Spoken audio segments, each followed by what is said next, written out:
Padahal waktu Dennis masih bayi, Steven ini gak mau ngurusin dan kejam banget loh sama dia. Tapi giliran udah gede, udah cantik, lah kok malah dihamilin.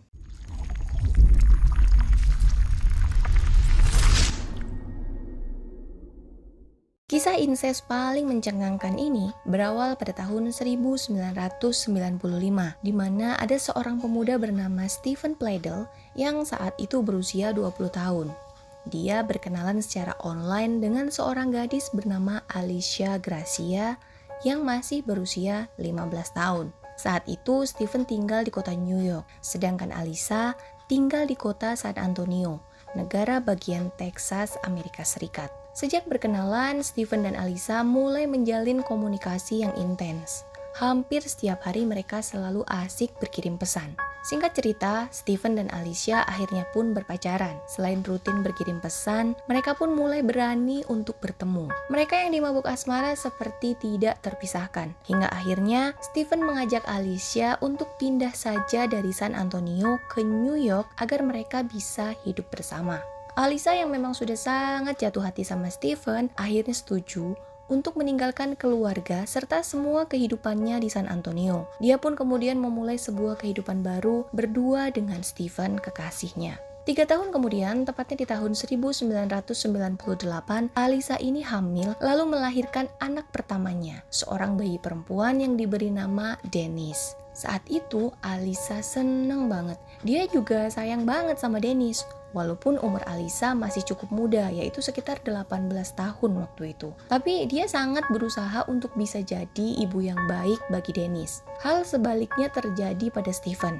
Steven yang saat itu memang belum bekerja, tidak terlalu senang dengan kehadiran anak pertamanya itu. Dan karena Steven gak punya pekerjaan, dan dia pun juga gak punya inisiatif untuk mencari pekerjaan juga, akhirnya Alicia mengalah dan dialah yang kemudian bekerja untuk memenuhi kebutuhan rumah tangganya dan kebutuhan anaknya.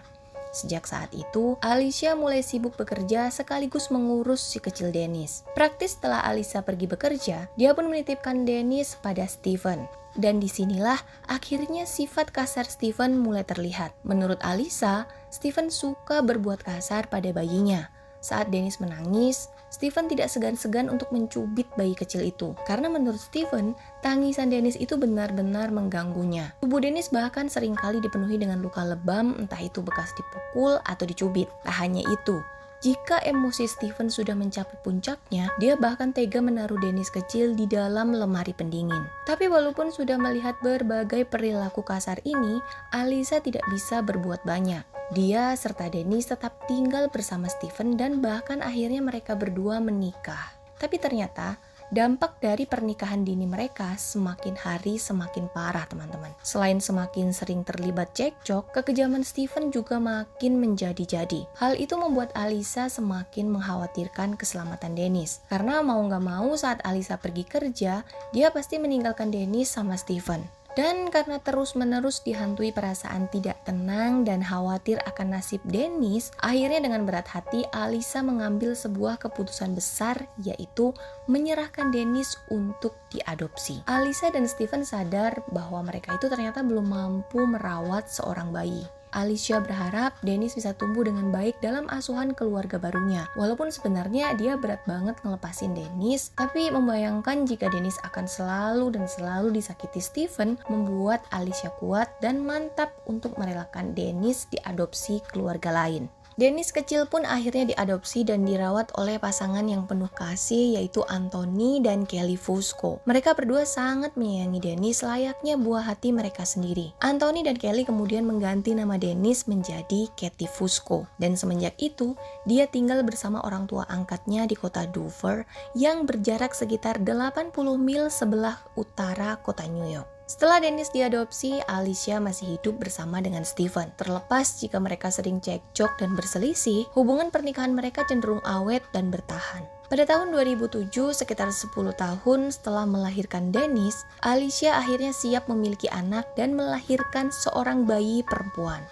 5 tahun kemudian, atau pada tahun 2012, dia kembali melahirkan anak ketiganya. Kali ini pasangan Alicia dan Steven terlihat lebih siap dalam menjalani peran mereka sebagai orang tua. Sementara itu di dalam keluarga Fusco, Katie tumbuh dengan baik bersama dengan kakak dan adik tirinya. Katie pun memiliki wajah yang cantik dan juga pintar. Dia menjadi anak yang ceria karena keluarga Fusco selalu memberikan kasih sayang yang berlimpah kepadanya. Di mata para tetangganya, keluarga Fusco memang sebuah keluarga yang harmonis dan bahagia. Mereka juga mengenal Katie sebagai anak yang manis walaupun sedikit pemalu. Sedangkan di mata teman-temannya, Katie dikenal sebagai gadis penyayang binatang dan gadis yang pintar menggambar komik. Saat Katie beranjak dewasa, Katie tahu jika dia merupakan anak angkat di keluarga Fusco. Fakta tersebut sebenarnya tidak mengganggu sama sekali buat Katie ya. Hanya terkadang Katie ini penasaran siapa dan di mana orang tua kandungnya. Pada tahun 2016 saat Katie berusia 18 tahun, rasa penasaran akan keluarga kandungnya semakin memuncak. Hal ini mudah dipahami ya, sebab Katie sudah dewasa. Dan tentu saja dia ingin tahu siapa keluarga biologis yang sudah melahirkannya. Walaupun sebenarnya di dalam keluarga Fusco, dia selalu berlimpah kasih sayang. Katie kemudian mulai melacak keberadaan orang tua kandungnya melalui media sosial. Dan akhirnya ketemu. Alicia si ibu saat itu sudah berusia 37 tahun dan Stephen sang ayah berusia 42 tahun. Katie lalu mengirimkan pesan kepada mereka dan mengatakan jika dia adalah anak kandung mereka. Alicia dan Stephen tentu saja sangat bahagia mendapatkan pesan tersebut. Mereka juga merasa lega karena putrinya tumbuh dengan sangat baik dan tidak dendam, walaupun mereka dulu menyerahkannya kepada keluarga lain. Setelah lulus SMA, Katie awalnya akan melanjutkan kuliah di New York. Tapi secara tiba-tiba, dia malah memutuskan untuk pindah ke negara bagian Virginia di mana orang tua kandungnya tinggal. Saat itu, Katie beralasan jika dia ingin bertemu dan mengenal orang tua kandungnya. Keluarga Fusco sebenarnya tidak begitu setuju dengan keputusan Katie. Tapi mereka juga tidak bisa berbuat banyak karena mereka merasa usia Katie sudah cukup dewasa untuk mengambil keputusan. Akhirnya pada bulan September tahun 2016, Katie tinggal bersama keluarga kandungnya. Kedua adik Katie yang saat itu sudah berusia 11 dan 6 tahun pun menyambutnya dengan antusias. Sebenarnya, pada saat Katie datang, hubungan Alisa dan Stephen tidak baik-baik saja. Mereka sangat sering terlibat pertengkaran dan bahkan sudah pisah ranjang. Saat pertama kali Katie tinggal bersama mereka, Alicia sempat menceritakan alasan kenapa dulu dirinya diadopsi oleh orang tua angkatnya. Alicia secara pribadi meminta maaf karena ketidaksiapannya waktu itu dalam menjadi orang tua. Setelah mendengar sedikit banyak background kehidupan ayah dan ibu kandungnya, Alicia berharap Katie tidak kaget dan lebih waspada gitu, misalnya suatu hari sifat kasar Stephen ayahnya kambuh. Dan memang, momen kedatangan Katie bertepatan banget sama keadaan mereka yang sedang bermasalah bahkan nyaris berpisah. Awalnya Alisa ini khawatir kalau adegan pertengkarannya dengan Stephen membuat Katie tidak nyaman. Tapi akhirnya dia merasa lega karena ternyata Katie terlihat bisa menerima keadaan keluarga kandungnya itu dan bahkan bisa terlihat akrab dengan Stephen. Tapi lama-kelamaan keakraban mereka semakin aneh dan membuat Alicia sedikit risih. Sekitar 2 bulan sejak kepindahan Katie di rumah itu, secara tiba-tiba Stephen merubah penampilannya menjadi lebih muda.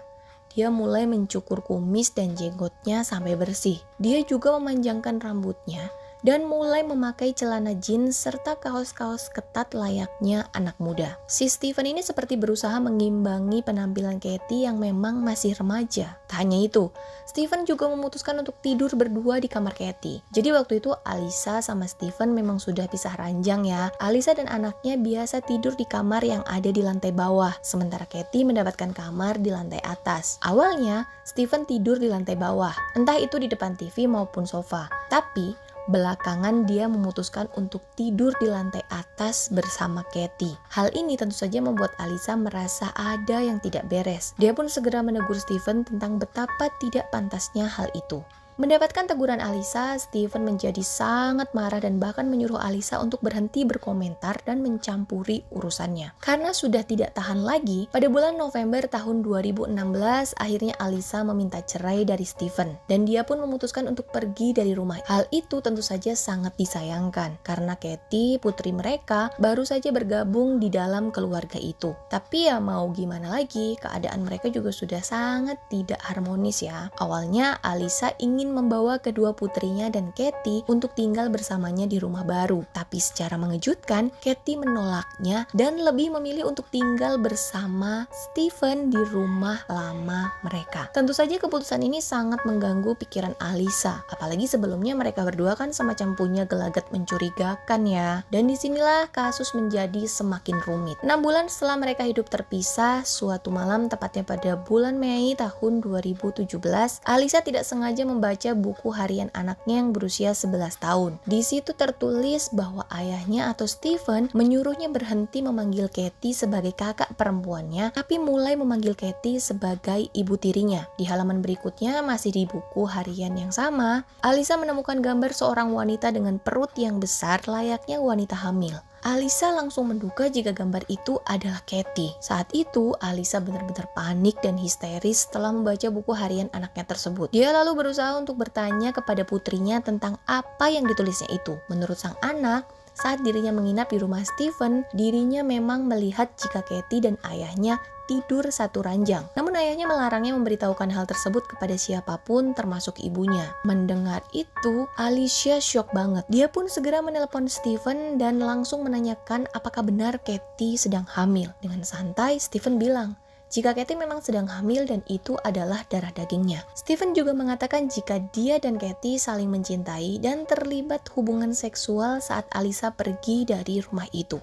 Stephen bahkan bilang jika mereka akan segera menikah begitu surat cerainya dengan Alicia turun. Alisa yang tidak percaya begitu saja dengan perkataan Stephen langsung menuju rumah Stephen dan benar saja. Di dalam rumah tersebut dia melihat Katie sedang dalam keadaan hamil dan itu adalah anak dari ayah kandungnya sendiri. Alicia yang shock langsung menelpon polisi dan melaporkan hal tersebut. Saat polisi datang, mereka hanya mewawancarai Stephen, Alisa, dan juga Katie. Mereka tidak melakukan penangkapan apapun, karena walaupun perbuatan Stephen dan Katie merupakan perbuatan incest yang amatlah tabu dan terlarang, namun mereka sama sekali tidak melanggar hukum. Hubungan yang terjalin di antara mereka bukanlah hasil pemaksaan atau pemerkosaan. Semua terjadi berdasarkan suka sama suka. Setelah Alisa dan Stephen resmi bercerai, Stephen dan Katie segera pindah ke negara bagian North Carolina untuk memulai hidup baru. Pada tanggal 20 Juli tahun 2017, Stephen dan Katie, pasangan ayah dan anak itu, nekat melanggengkan hubungan mereka dalam ikatan pernikahan. Hubungan terlarang mereka tentulah amat melanggar norma dan etika yang ada. Bahkan untuk ukuran gaya hidup bangsa barat yang terbilang bebas pun, ini tuh termasuk hal yang sangat tabu. Namun pasangan ayah dan anak itu berhasil mengakali sistem hukum dengan tidak mengungkapkan hubungan biologis mereka, sehingga mereka diizinkan menikah secara legal. Tak hanya itu, bahkan di pesta pernikahan mereka pun, keluarga angkat Katie datang dan terkesan mendukung pilihan anak angkatnya itu. Karena ya tidak ada yang bisa mereka lakukan selain merestui pernikahan tersebut. Akhirnya pada tanggal 1 September tahun 2017, Katie melahirkan seorang anak laki-laki yang diberi nama Bennett. Dan mereka pun menjalani kehidupan mereka dengan normal setelahnya. Namun sebaik apapun bangkai disimpan, pada akhirnya baunya akan tercium juga. 2018 di bulan Januari, polisi akhirnya mengendus hubungan terlarang Stephen dan Katie. Karena pernikahan ayah dan anak kandung dilarang hukum di negara bagian mereka. Polisi kemudian menangkap pasangan yang sudah menjadi suami istri itu dengan tuduhan incest dan perzinahan. Namun mereka pun kemudian dilepaskan setelah membayar uang jaminan dengan ketentuan bahwa mereka tidak boleh saling berkomunikasi lagi. Katie akhirnya kembali ke New York bersama orang tua angkatnya. Sementara Stephen mendapatkan hak asuh anaknya Bennett dan bayi kecil itu kemudian diasuh oleh ibu Stephen. Dan sejak saat itu, Stephen mulai menunjukkan sifat tidak stabil dan sifat agresifnya. Sementara Katie yang sepertinya mulai sadar akan kesalahannya serta hubungannya yang tidak normal tersebut, pada bulan April tahun 2018 berinisiatif untuk mencoba menghubungi Stephen melalui telepon. Dia mengatakan ingin berpisah untuk selamanya dengan ayah sekaligus kekasihnya itu. Tentu saja permintaan ini membuat murka hati Stephen. Dan apa yang terjadi selanjutnya benar-benar tidak disangka oleh siapapun. Pada tanggal 11 April tahun 2018, Stephen mendatangi rumah ibunya untuk menjemput anaknya Bennett yang saat itu berusia 7 bulan. Bayi itu kemudian dia bawa ke rumah pribadinya. Di dalam kemarahannya, Stephen mencekik anaknya sendiri hingga tewas. Dia lalu meninggalkan tubuhnya begitu saja di dalam lemari. Hasil otopsi menyebutkan jika tidak ada tanda-tanda trauma dalam tubuh bayi mungil tersebut, sehingga diyakini kemungkinan besar Bennett meninggal karena kehabisan nafas. Seakan tidak puas melampiaskan amarahnya pada Bennett yang malang, dia pun segera berkendara ke New York, tempat di mana Kathy tinggal. Dia mengendarai sebuah minivan dan sempat mampir ke sebuah toko minuman keras sebelum benar-benar menuju rumah orang tua angkat Kathy. Dia pun kemudian memarkirkan kendaraannya tidak jauh dari orang tua angkat Kathy dan mulai mengintai pergerakan di rumah tersebut. Setelah menunggu beberapa saat dan mengintai keadaan di sekitar, secara kebetulan Kathy dan Anthony ayah angkatnya keluar dari rumah tersebut lalu masuk ke dalam mobil mereka. Rupanya saat itu Anthony dan Kathy ingin pergi ke rumah nenek angkat Kathy. Stephen yang melihat hal itu segera menghidupkan mesin mobilnya lalu mulai membuntuti laju mobil mereka dari belakang. Di tengah jalan, Stephen memepet mobil mereka lalu menghentikan mobil tersebut dengan paksa. Stephen segera keluar dari mobilnya lalu mulai menembak Anthony serta Kathy yang masih berada di dalam mobilnya secara membabi buta dengan menggunakan senapan otomatis. Anthony dan Kathy tewas seketika dengan beberapa luka tembak di kepala dan tubuh bagian atas. Setelah puas menembak, Stephen segera pergi dari tempat itu. Tepat pukul 8.45 pagi hari, Stephen menelpon ibunya dan mengaku bahwa dia baru saja menembak mati Kathy dan ayah angkatnya. Dia juga mengaku telah menghabisi nyawa Bennett. Ibu Stephen yang panik segera menelpon polisi, dan saat polisi tiba di lokasi, mereka menemukan Kathy dan Anthony di dalam sebuah mobil yang telah dipenuhi lubang dari peluru yang ditembakkan oleh Stephen. Setelah itu, polisi juga segera menuju rumah Stephen dan benar saja, mereka menemukan jasad bayi Bennett di dalam lemari. Setelah itu, polisi pun langsung melakukan perburuan untuk menangkap Stephen. Tak butuh waktu lama karena pada jam 5.15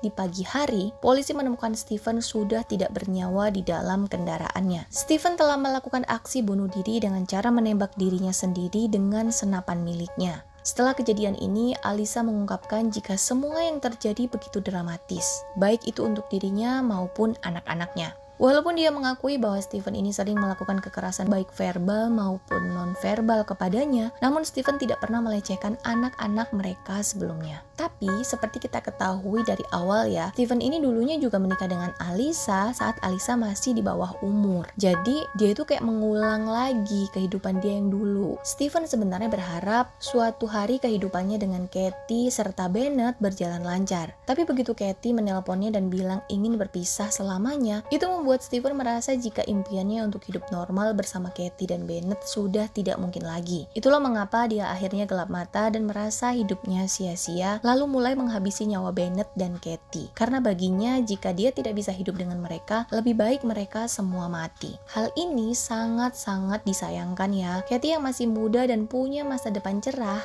harus meninggal dengan cara begitu sadis. Sedangkan Anthony, ayah angkat Kathy yang sebenarnya tidak bersalah, serta si kecil Bennett yang bahkan belum tahu apa-apa, harus kehilangan nyawa hanya karena pikiran pendek seorang laki-laki bernama Stephen Pledel.